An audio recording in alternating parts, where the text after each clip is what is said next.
Welcome to Cooking with Bae. I'm your host, Lindsay, and we are here with Matt Hello. from First Light Farms. And today we're cooking something very exciting.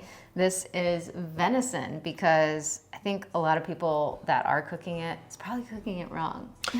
Yeah, venison is a very lean meat, so it's probably a little less forgiving than something that's got a lot of fat in it. So with venison, it's important to cook it medium rare and not cook it too long, but it's actually very simple once you get your head around it. Mm-hmm. It's interesting, we're sitting here in Karen and Richard's kitchen, who farm our venison, and we're actually looking at the window across their farm, and we can see the deer from where we're sitting. Exactly. Which is pretty special. But we're in New Zealand, by the way, so I'm coming to you from New Zealand, and specifically for this venison. Yes, exactly. Mm-hmm. So we're going to cook this today. Very, very simple. This is New York strip. This is tenderloin that we've cut into steaks. Mm-hmm. And then over here we've got an 11 rib rack, which I'm going to unwrap in a second here. One of the things about venison that tends to scare people is you can see a lot of red in the bag that people assume is blood. It's not actually blood, it's myosin, but it's red. Because venison is so high in iron and so nutrient dense, you end up with a lot more stuff in the package. So I'm going to unwrap it and show you how to deal with it. It's not scary, it's not nothing wrong with it, it's just how venison comes. These are actually Wagyu ribeyes. Wagyu ribeyes, wow. That turned up at the office this morning, so I pretended and told everybody that I was doing the nice thing by cutting the steak so they could be repacked. And I secretly snuck a couple in our pack.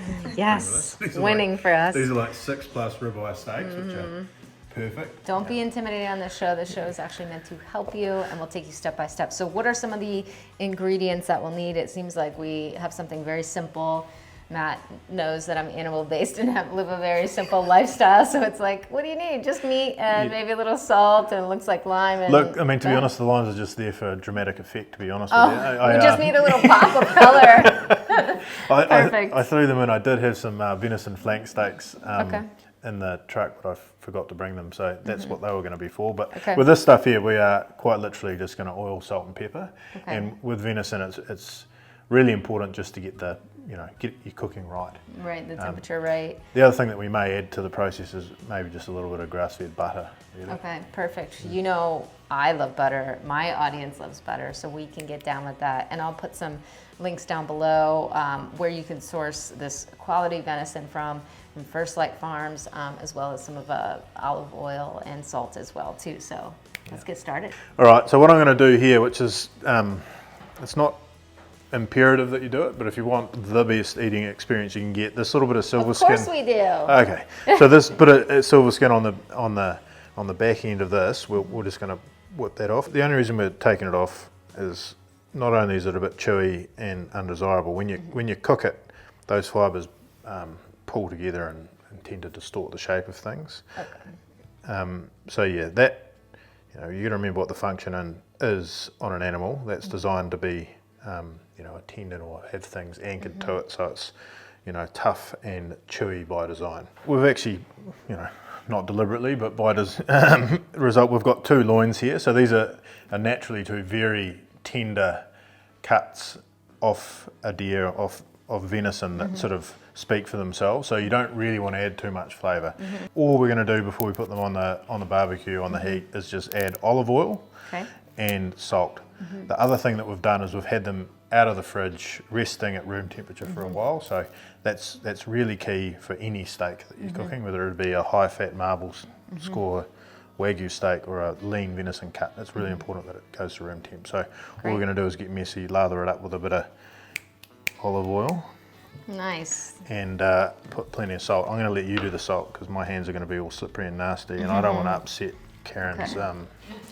We can't upset Karen over here. We are borrowing her house. We just kind of stepped in and got to work. We're going to start with the rib roast. It's going to take a little bit longer to cook. All I've done is oiled that, put salt and pepper on it. I did chuck a meat thermometer in there. If you're a little bit iffy about cooking venison and a bit worried about how it's going to turn out, then meat thermometer is a really easy way to make sure that you give yourself a bit of confidence. Internal temp for venison, you want to be aiming about 52, 53 degrees final temp. Okay. Thank you, sir. This is butter. Butter, love butter. Oh, I can hold it. as the final temp. Yep. For this, because I've cooked lots of these, I'll take it off at about 49. Okay, so what is that in Fahrenheit? 120.2. Yeah, so it's quite low. 20. Okay. And I tend to err on the more side of the rare side than medium rare. So yeah, Same. 110, 120. Okay, Take it off, let it rest. great. Yeah, I love butter. More butter? Don't we all? Look, that just needs to chill for a while. Okay. And just let that sear on the back, and I'm going to sear it and then we'll roast it. Okay. And look, I'm just going to flip that over now. What I'm doing here is just searing it. The best way, well, one of the ways to cook these is just all the way through on the barbecue. But what you can do is you can sear them and finish them in the oven. Because we're cooking on the barbecue, I'm going to sear it here and then I'm going to move it up so it just cooks in a bit of ambient heat until it's done while we cook these steaks. So hopefully, yeah, it'll do the trick. So we're going to do the next phase here, the next in terms of cooking time that needs to go on here is going to be our beautiful Wagyu steak. So we're going to stick that at the back. The Wagyu steak is going on. Okay. And what that'll also do is give us a bit of movement in there, bit of fat. A little bit of fat and grease. You'll notice that the fat on here is quite yellow. The reason that it's yellow is because it's 100% grass fed. So that colour comes from the tannins in the food that they're eating. So, you know, the green in the grass results in that darker yellow coloured fat.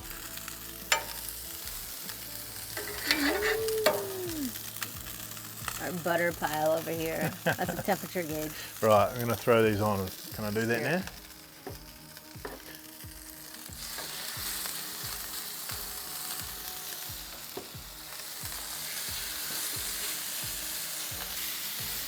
So we've got these here are New York strips.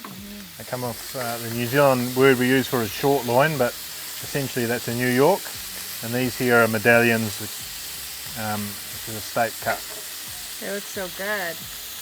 We've got all of our meat on the grill. So that is the rack is on the grill, and that's a little bit of a different temperature, so it's roasting, which is really nice. And then we have this one on a bit more of a higher heat, right? The Wagyu. Yep. So that fat is rendering, making it look super delightful.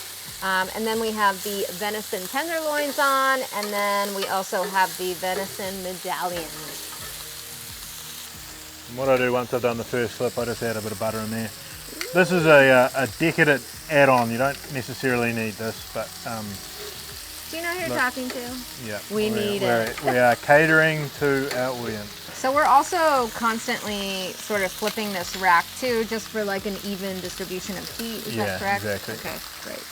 Just normally, if I wasn't cooking steaks, I would have the lid closed, which would get a bit more ambient heat roasting going on. But because we're multitasking, because that's what we like to do. I don't know where your host has gone, but we've got to take the venison steak off so we don't overcook it. She's back. Don't even come back with the beer. This is perfect. Look, in all seriousness, just taking that off. We're just going to do a bit of tenting and let it rest 10 minutes. So we've got our other steaks resting here in the rack according to my meat thermometer. Good hack if you're a little bit nervous about cooking a big bit of meat like that. Doesn't hurt, but that now is a beautifully seared cooked venison rack. Great. So that's going to come off the heat. That looks gorgeous. Put a bit of tin foil over it and let it rest.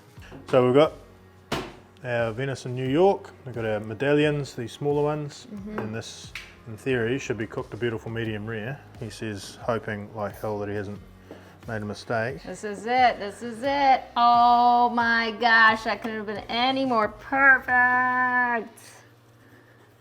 So what I do is I just slice it up like that, put it on a serving platter, crack a bit of salt over it, and you're good to go. The nicest way to do this is just to cut in between the bones and make yourself some nice. Right. I mean, if you were going to liken this to a beef cut, this is your bone-in ribeye. So this is your Whoa. a Frenched bone-in ribeye, and what we're going to do is turn these into little mini tomahawks. I think Americans perk their ears up when they hear ribeye, so talk to us. Trying to keep them nice and even, because nobody likes missing out on oops, what that is. So that's more of a medium rare to rare on that side. Medium Rested. rare. And Perfect. then towards the shorter end, it's probably more of a medium rare. So that's how you want it. You want it blushing like that. That's, in my opinion, how you should eat venison. Here's the Wagyu.